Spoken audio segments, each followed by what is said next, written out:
जंटी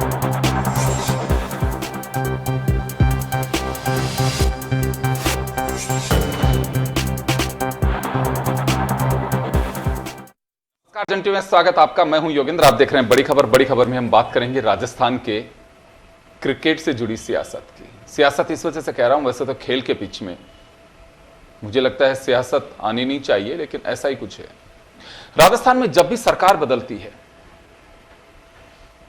तो क्रिकेट में भी सियासी पिच बनना शुरू हो जाता है। पहले अशोक गहलोत मुख्यमंत्री बने तो पिच तैयार हुआ वैभव गहलोत के लिए।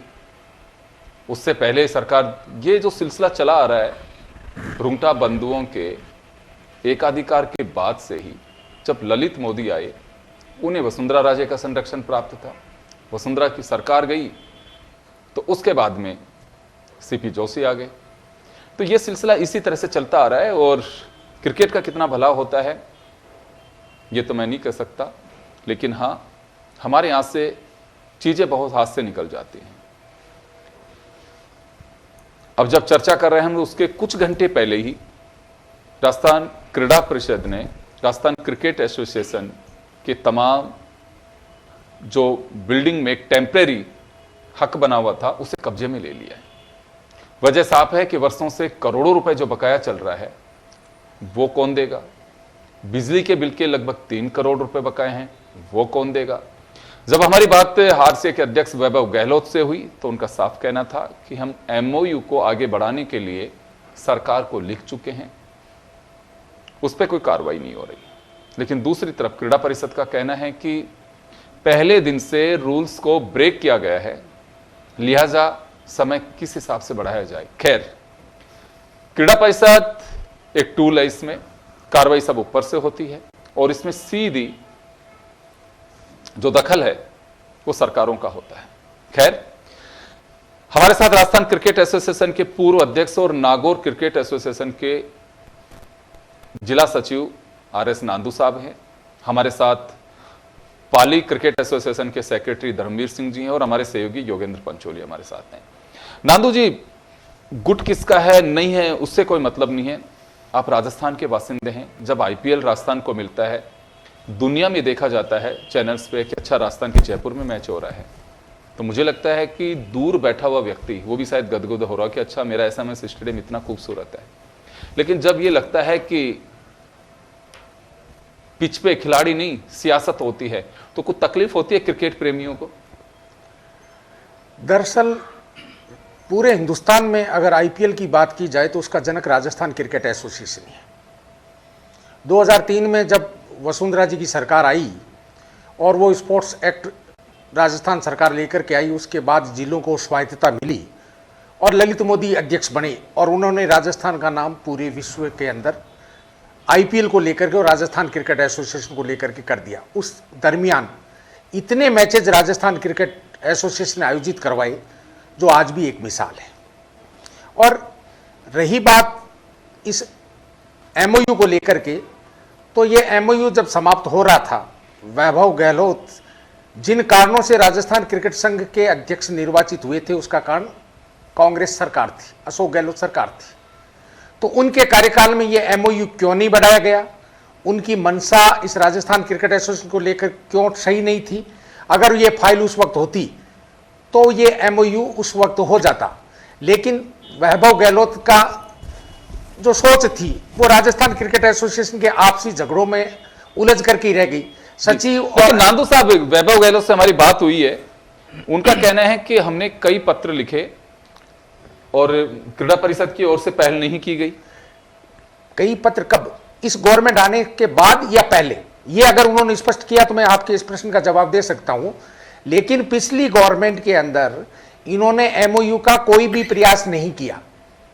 एमओयू आज उसी के कारण ये आज ये हालात हुई। आज उस वक्त एमओयू बढ़ जाता जी तो आज ये हालात नहीं होती जी। सरकार को तो चले, लेकिन नांदू साहब आप भी देखिए, किसी भी ऑर्गेनाइजेशन से कोई भी व्यक्ति जुड़ा होता है। मैं आज जन टीवी में बैठा हूं, इससे पहले मैं 3 ऑर्गेनाइजेशन में काम कर चुका हूं। कोई भी बात होती है वहां, अगर किसी की भी खुशी होती है तो मुझे भी खुशी होती है, अगर कहीं कोई बात होती है तो मुझे भी तकलीफ होती है। आप आज भी क्रिकेट एसोसिएशन से जुड़े, चाहे डिस्ट्रिक्ट से पदाधिकारी हैं, आरसीए के पूर्व आप फॉर्मर जनरल सेक्रेटरी रहे हैं, तो तकलीफ नहीं होती है कि ये तमाम जो चीजें होती हैं। और मैं बड़ी बात बताता हूं आपको कि एडॉक कमेटी बैठेगी अब, जो मुझे दिखाई दे रहा है, और अभी पिछले दिनों का मैं जो एक्सपीरियंस देख पा रहा हूं, एडॉक कमेटी के बाद में होगा कि अगर थोड़ा बहुत भी कहीं 19-20 हो, आपके हाथ से 3 मैच चले जाएंगे, जिसमें एक मैच की भी पैसे आपके एसोसिएशन को मिलते हैं, जिससे कमाई का बहुत बड़ा जरिया है। दूसरा, एक दाग लगेगा वो अलग कि मैच कहां से दें, वहां तो जो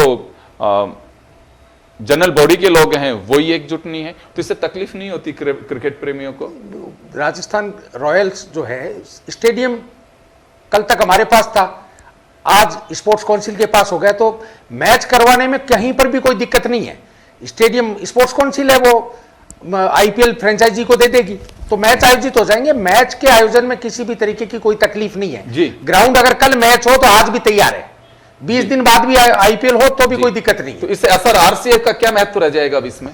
राजस्थान क्रिकेट संघ इस हालत के लिए स्वयं जिम्मेवार है। उन्होंने एमओयू के लिए सही ढंग से पहल क्यों नहीं की? अर्जा जितने बकाया थे, आपने बकाया अपने कार्यकाल में चुकाए क्यों नहीं? आपके पास करोड़ों रुपए बीसीसीआई से प्राप्त हुए हैं, आईपीएल जब हुए हैं तब आईपीएल के दौरान हुए हैं। आपने उन पैसों का सदुपयोग नहीं करके आपने दुरुपयोग किया है। अब मैं आपको उदाहरण बताता हूं कि चैम्बर ललित मोदी के टाइम से आरसी ऑफिस के ऊपर पदाधिकारियों के चैम्बर बने हुए थे, वो चैम्बर आज खाली पड़े हैं, उनके अंदर कबूतर बैठ रहे हैं, और इन्होंने नए चैम्बर बना लिए। नए चैम्बर में 1-1 करोड़ रुपए से ज्यादा एक चैम्बर के ऊपर खर्च किया गया। अगर यही पैसा सरकार को दे देते तो आज हमें यह हालात नहीं होनी पड़ती। अभी पिछले साल जब दुबई में आईपीएल हुई थी, यहां से 25-26 लोगों को लेकर के आप दुबई आप भ्रमण पर लेके चले गए, करोड़ों रुपए उसके ऊपर खर्च हुए। वो पैसे अगर बकाया को चुकाते तो आज ये हालात देखनी नहीं पड़ती। राजस्थान प्रीमियर लीग हुई है, प्रीमियर लीग के अंदर कम से कम 35 लाख से ऊपर का 35 करोड़ से ऊपर का खर्चा हुआ है और खिलाड़ियों को पैसा दिया नहीं गया। तो ये 35 करोड़ कहां गए? अच्छा, आईपीएल हो, आरपीएल हो, इससे राजस्थान क्रिकेट एसोसिएशन को रेवेन्यू जनरेट होता है। यहां तो हम इस राजस्थान प्रीमियर लीग के अंदर हम 40 करोड़ के नीचे आ गए और खिलाड़ियों को 1 भी रुपया अभी तक दिया नहीं गया। तो पैसों की फिजूल खर्ची की गई है, सही विजन से काम नहीं किया गया। और अंततः सरकार को अगर आप बकाया नहीं दोगे, मतलब आप ग्राउंड काम में भी ले लोगे, सरकारों को आप बेवकूफ समझोगे, आप पैसा जमा नहीं कराओगे, तो अंततः स्पोर्ट्स काउंसिल को तो ये कदम उठाना ही था। नांदो साहब, एक चीज मैं जानना चाहूंगा, जब आप सेक्रेटरी थे तब भी इसी तरह के हालात बने थे, तो उस वक्त भी बात यही थी, राजस्थान पुलिस का बकाया था पैसा, आप लोग कह रहे थे कि हम इसमें कोशिश कर रहे हैं, हम लोग देना चाहते हैं, वही क्रीड़ा परिषद का पैसा था। एक कार्यकाल का 35 करोड़ रुपए नहीं है, ये वर्षों से चला आ रहा है। किसी ने पहल की कि अपनी ओर से दिया हो पैसा? उस वक्त के जो भी पदाधिकारी, जब मैं सेक्रेटरी रहा जी, उस दौरान मैं सिर्फ मेरे को 22 दिन सेक्रेटरीशिप करने का काम मिला। सीपी जोशी अध्यक्ष बने थे, मैं सेक्रेटरी बना था, मुझे 22 दिन बाद गलत तरीके से सस्पेंड कर दिया गया। तो मेरे कार्यकाल के अंदर तो ना तो खाते हम चला पाए और ना किसी तरह की क्रिकेट एक्टिविटी 2.5 साल तक लगभग यहां पर तालाबंदी रही। एक तरह से कहूं आप तो वार्म अप की तैयारी कर रहे थे। बिल्कुल, दरअसल ये है, मैं तो पहले से कहता हूं। चले, मैं आ रहा हूं सर, वापस लौटूंगा। धर्मवीर जी, आपके पास में आना चाहूंगा। अभी आप भी पदाधिकारी हैं, जैसे नांदू साहब हैं वैसे ही मैंने इनसे भी सवाल किया, आपसे भी सवाल है। जैसे ही समाचार पत्रों में और चैनल्स पे परसों इवनिंग में, मैं भी मेरे साथियों के साथ में बैठा हुआ था, जब फ्लैश चले तो लोगों ने पूछा कि आईपीएल का शेड्यूल तय हो चुका, राजस्थान को कितने मैच मिले हैं जयपुर में? हमारे साथी ने कहा कि बड़ी लोगों में अभी से जिज्ञासा है, 3 मैच मिले। लोग खुश थे कि चलिए 3 मैच मिलेंगे। हर आदमी जयपुर का बासिंदा या प्रदेश का स्टेडियम में एंट्री नहीं कर सकता, लेकिन उन्हें वहाँ की हलचल देख के खुशी होती है। राजस्थान रॉयल्स में राजस्थान का एक भी प्लेयर नहीं है, लेकिन फिर भी तालियां लोग बजाते हैं ना, नाम जुड़ा होता है इसी वजह से। लेकिन अभी नांदू साहब कह रहे हैं कि आईपीएल मैच पे कोई दिक्कत नहीं होगी, लेकिन फिर भी इस तरह के घटनाक्रम का कुछ असर पड़ता है? जिस तरीके से नंदू जी ने बताया कि आईपीएल न केवल राजस्थान बल्कि हिंदुस्तान, मैं उनकी बात में थोड़ा सा करेक्शन करना चाहूँगा, हिंदुस्तान नहीं पूरे वर्ल्ड का आईपीएल आज सबसे पसंदीदा प्रीमियर लीग है। और इस लीग के ऊपर जहाँ तक मुझे लगता है किसी प्रकार का कोई असर नहीं पड़ेगा। यदि सरकार कराएगी तो सरकार जिला संघों से सहयोग लेगी। जिस तरीके से कार्यकारिणी जो होती है आरसी की, वो जिला संघों से सहयोग लेकर के एक कमेटियाँ बनाती है, वो करती है। उसी तरीके से सरकार के साथ में भी हम लोग खड़े रहेंगे, जो हमसे बन पड़ेगा वो हम करेंगे। कोशिश करेंगे कि आईपीएल हो, यहाँ पे आईपीएल के अंदर किसी प्रकार की कोई बाधा नहीं हो, यहाँ के जो दर्शक हैं, यहाँ की जो जनता है, उनको लाभ मिले। जी, अभी क्या रास्ता लग रहा है धर्मवीर जी? आप तो खुद भी जब परिषद की ओर से तालाबंदी की जा रही थी तो आप भी थे, क्या रास्ता क्या निकलता लग रहा अभी? मुझे नहीं लगता कि 35 करोड़ रुपए आरसीए तुरंत चुका देगा, तो कहीं पे कुछ कंप्रोमाइज होगा अब। आरसीए को जो पत्र मिला है उसकी जो मुझे भी समाचार पत्रों के द्वारा और आपके द्वारा ही मुझे मिला है, जानकारी मिली है कि वो जो पत्र मिला है हाँ। उस पत्र का जवाब देगी कार्यकारिणी जो है। और वो कार्यकारिणी ने उस पत्र में क्या पढ़ा है, क्या हुआ, हमारे पास में अभी तक वो पत्र मुझे कम से कम मुझे प्राप्त नहीं हुआ है, कार्यकारिणी को प्राप्त हुआ है। अब उसके अंदर कौन से नियमों के तहत कार्यवाही की जा रही है, सरकार ने कोई कार्यवाही की है तो सोच समझ के की होगी, क्योंकि यूं तो है नहीं कि तुक्के के अंदर कोई कार्यवाही कर दी जाए। उन्होंने कुछ न कुछ अवहेलना पाई होगी, या कोई स्पोर्ट्स एक्ट में भी देखा होगा, या इनके द्वारा जो एमओयू की जो शर्तें थी उसकी पालना नहीं की गई, उसके लिए किया है उन्होंने, तो इनको जवाब देना पड़ेगा कार्यकारिणी को। और यदि नहीं होगा तो उसके बाद के अंदर उसका जो एक्शन है वो सरकार लेगी। जी, अभी एसोसिएशन से जो जुड़े हुए हैं प्लेयर्स हैं वो प्रैक्टिस करते हैं, क्योंकि ये खिलाड़ियों पे क्या असर पड़ेगा? आईपीएल तो आपने क्लियर कर दिया, नांदू साहब का भी एक्सपीरियंस है, वो भी कह रहे हैं, आप भी कह रहे हैं कि आईपीएल पे कोई असर नहीं आएगा। आई थिंक इसमें रिटर्न में शायद लेटर भी चला जाएगा कि भाई आईपीएल आप कराइए, क्योंकि गवर्नमेंट भी चाहेगी कि आईपीएल होना चाहिए। लेकिन मूल बात खिलाड़ियों की प्रैक्टिस की है, टूर्नामेंट्स की है, उस पर क्या असर पड़ेगा इसका, अगर तैसे तालेबंदी नहीं हो, ताला इसे अनलॉक नहीं किया जाता है तो? मोदी जी का खुद का एक विजन है, केवल क्रिकेट ही नहीं, स्पोर्ट्स, चारों तरफ स्पोर्ट्स के अंदर, खेल के अंदर उन्होंने बहुत ही तरह तरह की एकेडमियाँ और ग्राउंड्स उपलब्ध कराए हैं। तो जहाँ तक लगता है कि जिला संघों के अंदर भी एक्टिविटीज़ जो कंटिन्यू जारी रहेगी। अभी राज्य स्तर के ऊपर ऐसी कोई एक्टिविटीज़ है नहीं जी। कैंप जिला संघों पर चलेंगे, वो हम लोग चलाएंगे, वहाँ पर किसी प्रकार की कोई कमी है नहीं, वहाँ पर किसी प्रकार की कोई रोक है नहीं। मुझे नहीं लगता कि खिलाड़ियों को, हाँ थोड़ा बहुत उनको फर्क पड़ सकता है, लेकिन इतना ज़्यादा अभी नहीं कह सकते हैं। सरकार पूरा सहयोग करेगी हमें, और जब भी कोई ज़रूरत पड़ी है सरकार ने हमेशा सहयोग किया है। चलिए, आपको भरोसा है सरकार पे कि सरकार सब कुछ संभाल लेगी, और खेल प्रेमी है उसे किसी तरह की कोई निराशा का सामना नहीं करना पड़ेगा। जी योगेंद्र, आपके पास में आना चाहूंगा। मैं हर बार देखता हूं ये, जैसे ही सरकार बदलती है और तुरंत ये चीजें हमारी शुरू हो जाती हैं। और सबसे बड़ी बात यह है कि क्रिकेट प्रेमी होना और खिलाड़ी होना एक अलग बात है। और आरसीए में अगर हम देखें तो स्थितियां कुछ ऐसी बनती हैं, मुझे लगता है कि तो पॉलिटिकल एडजस्ट करने का एक प्लेटफॉर्म बनता जा रहा है कि अब किसको सेट करना है, अब किसको सेट करना है।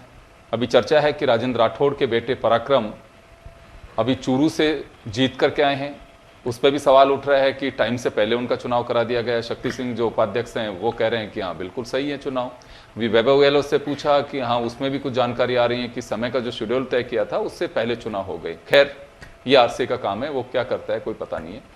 लेकिन वाकई कुछ असर पड़ता है कि जब चर्चा आएगी, आज ये है कि समाचार पत्रों में, परसों टीवी चैनल्स पे आए कि आईपीएल का शेड्यूल तय कर दिया गया है, लेकिन जैसे ही ये समाचार मिलेगा कि आरसीए में तालेबंदी हो गई, क्रीड़ा परिषद ने लगा दी है, चलिए ये खुशी की बात है कि आईपीएल होगा, लेकिन फिर भी एक असर पड़ता है कि क्या कुछ हो रहा है। ये देखिए, स्पोर्ट्स से जुड़े हुए जो भी खिलाड़ी हैं उनका फोकस उसी न्यूज़ पर रहता है। और क्योंकि ये बड़ी चीज़ आती है कि आरसीए के ताले लग गए, और क्योंकि ये जो अदावत है क्रीड़ा परिषद की और आरसीए की ये पुरानी है, और जब सत्ता परिवर्तन होता है उसी के साथ ही किसको आरसीए में बैठाया जाएगा उसको लेकर ये तैयारियां होती है। और जिस तरह से आपका इंटरव्यू भी चल रहा था, वैभव गहलोत जब इंटरव्यू दे रहे थे कि कम से कम एक सप्ताह का उन्हें समय देना चाहिए था, लेकिन 2 दिन में ही ये स्थिति हो गई है। यानी और दूसरी तरफ जो स्पोर्ट्स से जुड़े हुए हैं, देखिए एक्टिविटीज़ जो प्लेटफॉर्म होता है वहीं होनी चाहिए। और हालांकि जो आईपीएल के जो मैचेस हैं वो यहाँ होने हैं और 3 मैच मिले हैं उनमें भी, लेकिन कहीं ना कहीं एक जिज्ञासा उन जो दर्शक होते हैं, जो क्रिकेट लवर्स होते हैं, उनमें भी होती है कि यहाँ तो कुछ ना कुछ हमेशा ऐसा चलता रहता है, एक नेगेटिविटी पनपती है। तो एक उसकी इमेज भी है और आरसीए की इमेज है, और राजस्थान और यहाँ अगर जयपुर के इस स्टेडियम की, एसएमएस स्टेडियम की इमेज है, तो वो उसमें कहीं ना कहीं एक कमी आती है। तो ऐसे में ये जो पुरानी अदावत है, ये जो सत्ता परिवर्तन के साथ ही हर बार देखने को मिलती है। तो देखना तो यही है कि इस पर एक विराम लगना चाहिए, एक रास्ता निकलना चाहिए कि हर बार एमओयू को बढ़ाना, ये चीजें हैं, समय नहीं देना। रास्ता तो एक ही दिखाई देता है कि जैसे ही आरसीए कमजोर पड़ती है ताकत में, तो परिषद सक्रिय हो जाती है। जैसे ही लगता है कि आरसीए में कोई ऐसा व्यक्ति बैठा हुआ है जो बहुत पावरफुल है, तो क्रीड़ा परिषद एकदम साइलेंट हो जाती है। ये मूल मंत्र है वहां का। नांदू साहब भी बैठे हैं और हमारे साथ धर्मवीर जी बैठे, मूल अर्थ यही है। वहीं पे जो मैं देख पा रहा हूं पिक्चर, अगर कोई बीजेपी के कद्दावर नेता या वहां का कोई पदाधिकारी अगर आरसीए का अध्यक्ष बनेगा तो 35 करोड़ रुपए 4 साल तक एकदम खामोश रहेंगे, कोई नहीं, ये पैसा बढ़ जाएगा, कम नहीं होगा, कुछ नहीं होगा। क्रीड़ा परिषद एकदम शांति से बैठेगा और जैसे ही फिर अगर कुछ घटनाक्रम बदलेगा फिर क्रीड़ा परिषद वही याद रखेगा। फरवरी मार्च का महीना तालाबंदी, ताले तैयार रहते हैं, यही कुछ स्थितियां बनती चली जाती हैं। पहली बार ताला नहीं लग रहा वहां पे, ताले पहले भी लग चुके हैं, खुल भी जाते हैं। मैं नांदू साहब फिर आपके पास में आना चाहूंगा। चलिए मैच होगा, मैच भी सरकार करा देगी, मैच की फीस है गवर्नमेंट के पास चली जाएगी, ठीक है, वो तो पैसा मिलता है, वहीं कोई दिक्कत भी नहीं है। लेकिन अब ऐसी स्थिति के अंदर आरसीए का क्या रोल रहेगा या डिस्ट्रिक्ट्स का रोल रहेगा ज्यादा? नहीं, राजस्थान क्रिकेट संघ के 33 जिलों का रोल तो है ही उसमें, प्रत्येक जिला संघ है वो सदस्य है। हम बस जो आज तालेबंदी हुई है उसके बाद हमारी चिंता सिर्फ यही है कि जो विकेट और ग्राउंड जो है उसको हमें आईपीएल तक मेंटेन करना है जी। तो कल या परसों हम खेल मंत्री जी राज्यवर्धन जी से मिलेंगे और उनसे निवेदन करेंगे कि इनके जो कर्मचारी हैं उनको अंदर घुसने की और विकेट मेंटेन की और जो भी मतलब आईपीएल के ग्राउंड के दौरान जो भी व्यवस्थाएं ग्राउंड को लेकर के करनी है, विकेट को लेकर के, ग्रास को लेकर के, मैदान को लेकर के, उनको कंटिन्यूस जारी रखें ताकि खेल मैदान और विकेट है वो किसी भी तरीके से डैमेज नहीं हो। हालांकि सरकार को ये बातें सब अच्छी तरीके से पता है, फिर भी जिला संघों के पदाधिकारी होने के नाते, राजस्थान क्रिकेट संघ का पूर्व पदाधिकारी होने के नाते हमारा दायित्व बनता है कि हम खेल मंत्री जी को इन समस्त घटनाचक्र से एक बार अवगत करवा दें और उनसे हम आग्रह करें कि इनकी जो मेंटेनेंस में है तो आप ज़्यादा से ज़्यादा समय दें ताकि आईपीएल जिस तरीके से राजस्थान का एसएमएस ग्राउंड पूरे हिंदुस्तान का सर्वश्रेष्ठ ग्राउंड रहा है, इसको सर्वश्रेष्ठ ग्राउंड की उपाधि दी गई है, तो वो उपाधि हमें रहे तैयार। और ये 4 मैच अभी पहला ही शेड्यूल आया है जिसमें 4 मैच आईपीएल के होंगे राजस्थान के, जिसमें 3 यहाँ होंगे और 1 बार होगा, फिर दूसरे चरण में होंगे तो अन्य मैचेज और होंगे। तो उस पूरा जब तक आईपीएल समाप्त नहीं हो तब तक ये ग्राउंड मेंटेन रहे और इसमें किसी भी तरीके की कोई दिक्कत नहीं हो। जब भी बीसीसीआई या राजस्थान रॉयल्स की फ्रेंचाइजी का कोई भी व्यक्ति यहाँ पर दौरे पर आए तो ग्राउंड हमें बिल्कुल मेंटेन मिले। बिल्कुल। धर्मवीर जी, कब ले लेगा वैसे ये इसको बीसीसीआई जब लेगा तो कब तक की उम्मीद रहेगी कि जब मैच कर चुके हैं, क्योंकि मैच का सारा शेड्यूल तय हो चुका है और सारी व्यवस्थाएं देखनी होती हैं, उन्हें होटल्स बुक करने होते हैं, स्पॉन्सर हैं उनको सारी चीज़ें बतानी होती हैं, वो अपना निरीक्षण जो भी करके जाते हैं, तो गवर्नमेंट से उनको बात करनी पड़ेगी या फिर आप लोग यहाँ से पत्र लिखेंगे कि यहाँ की सुविधाएं सब वैसे रहेंगी, उस पर कोई असर नहीं आएगा? क्या रहेगा, क्या प्रोसेस? अमूमन आईपीएल शुरू होने जब भी कोई भी किसी भी प्रकार के कोई अंतर्राष्ट्रीय मैच हो या आईपीएल हो, महीना 1.25 महीना पहले टेक ओवर एसोसिएशन से बात होनी शुरू हो जाती है और बीसीसीआई जो है टेक ओवर कर लेती है। बीसीसीआई एसोसिएशन की मदद से वहाँ पर जो भी क्रियाविधि करानी है उससे सपोर्ट लेती है, उसको चिट्ठी लिखती है। जहाँ तक मुझे जानकारी होगी कि चिट्ठी शायद बीसीसीआई ने आरसीए को दी होगी और इसी बेस के ऊपर उन्होंने अपना शेड्यूल जारी किया होगा, क्योंकि जब एसोसिएशन की रजामंदी होती है कि हाँ हम लोग करा सकते हैं तभी उसी बेस के ऊपर। लेकिन इसी बीच के अंदर ये आज अचानक ये क्रिया हुई है तो इसके बाद के अंदर सरकार उसको टेक ओवर कर लेगी। सरकार कहेगी कोई बात नहीं, अभी अब हमारे पास में ग्राउंड है, हम कराएंगे। जी। तो आपको लगता है कि एक बार फिर अगर कोई दमदार पदाधिकारी आ जाएगा तो ये 35 करोड़ रुपए जो जिसकी डिमांड को लेकर के लोग किया है वो सब चीजें नजरअंदाज हो जाएंगी? नहीं, ऐसा नहीं है। पैसा तो देना ही पड़ेगा। हाँ, पैसा तो देना ही पड़ेगा, आज नहीं कल देना पड़ेगा, देना जरूर पड़ेगा। लेकिन यदि समय अनुसार ये सब चीजें कर दी जाए तो जो आज ये तालाबंदी हुई है या जो सरकार को एक्शन मानना पड़ा है वो नहीं होता। चाहे किसी की भी सरकार हो, आप यदि कोई संस्था चला रहे हैं, आपने लीज पर लिया है या कुछ भी किया है, आपने एमओयू के तहत जो शर्तें लिखी है या उसका एग्रीमेंट किया है तो उसकी पालना जरूर करनी चाहिए। जी बिल्कुल। तो कुछ तकलीफ है आप लोगों को भी इससे कि जो कुछ ये सारा ड्रामा हुआ है उसका? तकलीफ तो जरूर होती है क्योंकि सब चीजें रुक जाती है एक बार। तो कहते हैं ना कि जब तूफान आता है तो सारी चीजें अस्त व्यस्त हो जाती है, तो उसी तरीके से ये सब चीजें हो गई है। तो उसकी वजह से आज जिला संघों के अंदर भी जैसे अब समर कैंप होने वाला है, उसके बाद में छोटे मोटे और भी कैंप होंगे तो कुछ बॉलें वगैरह भी जाती है, फंड्स भी जाता है, तो वो सब चीजें रुक जाती है। सारी व्यवस्थाएं, मैनेजमेंट पूरी तरीके से जो अदर जोन में आ जाता है। नांदू साहब, एक चीज मैं जानना चाहूंगा कि आरसीए के पास में पैसे की कमी है या फिर आरसीए देना ही नहीं चाहती पैसा सरकार का? पैसा बीसीसीआई से हमें खूब प्राप्त होता है जी। आज स्टेडियम निर्माण जो किया जा रहा है नए वाला, उस पे करोड़ों रुपए खर्च हुए हैं, लेकिन जिस कंपनी को दिया गया, जिस तरीके की टेंडर प्रक्रिया अपनाई गई, जो पैसों की फिजूल खर्ची हुई, वो एक जांच का विषय है। पर अगर हाँ उन पैसों का सदुपयोग करते, और मैं तो कहता हूँ वहाँ जाने की बजाय इसी स्टेडियम को डबल स्टोरी बना देते सरकार से बात करके, तो कम पैसा लगता, शहर के बीच में ग्राउंड होता और जो दर्शकों की कैपेसिटी है वो डबल हो जाती। मेरी राय में तो ये ज़्यादा बेटर रहता। इतनी दूर जाकर के ये करोड़ों रुपए जो खर्च किए गए हैं, मैं तो इसको फिजूल खर्ची मानता हूँ। जब आपके पास एक अच्छा ग्राउंड पड़ा है कम पैसे में, और बाकी जो पैसे बचते, आज लगभग 200-250 करोड़ रुपए के आसपास जो आने थे, जिसपे 50 करोड़ या 70 करोड़ या 80 करोड़, मुझे मेरे पास जो आंकड़ा है वो बिल्कुल परफेक्ट नहीं है, लेकिन उसमें से अगर हम स्पोर्ट्स काउंसिल की बकाया भी हम चुका देते तो हमारा स्टेडियम भी तैयार हो जाता, बकाया भी चुक जाते। आज हमने लोन लिया है, मतलब आज एसोसिएशन कर्जदार हो गई है। और जब रोम जल रहा था तो नीरो बांसुरी बजा रहा था। वैभव जी ने कुछ भी इस राजस्थान क्रिकेट संघ को बचाने के लिए, इसकी इज्जत बचाने के लिए आप जब आए थे तो आपकी ड्यूटी बनती थी कि किस तरीके से बकाया चुकाया जाए, या उन बकाया पैसों में कुछ कटौती की जाए, या उन्हें किस्तों में प्रदान की जाए। अगर इस तरीके की बात सरकार के साथ होती तो ज़्यादा बेटर रहता, लेकिन उन्होंने अदर जूल में राजस्थान क्रिकेट संघ को डाल दिया। आज इस स्थिति में राजस्थान जी, क्रिकेट अभी वर्तमान का कार्यकाल कब तक का है? अभी 1-1.25 साल पूरा हुआ, अभी तो 2 साल बकाया है। जी चलिए, 2 साल बकाया है और अभी क्या कुछ होगा देखना होगा, क्योंकि ये कोई आखिरी पड़ाव नहीं है इस समस्या का, या फिर ये कहूँ कि विवाद का। इसके बाद भी अभी चीज़ें होंगी, और जो मुझे लगता है कि विवाद शायद हो सकता है कि ज़्यादा बड़ा बढ़ जाए। हालांकि अदालती इसमें कार्रवाइयाँ भी हो सकती हैं, राय भी ली जा सकती है। खैर ये बिगनिंग है, अभी ताले लगे हैं और आगे देखिए होगा क्या। लेकिन ये जरूर एक राहत की खबर है। जो एक्सपीरियंस्ड पदाधिकारी जो हमारे साथ में बैठे उनका कहना है कि आईपीएल पे किसी तरह का कोई असर नहीं होगा, वो जरूर होगा। ये एक खुशी की बात इसी तमाम तनाव की खबर के बीच कही जा सकती है। आप सभी का बहुत बहुत शुक्रिया, और बड़ी खबर में इतना ही। दीजिए इजाजत, नमस्कार।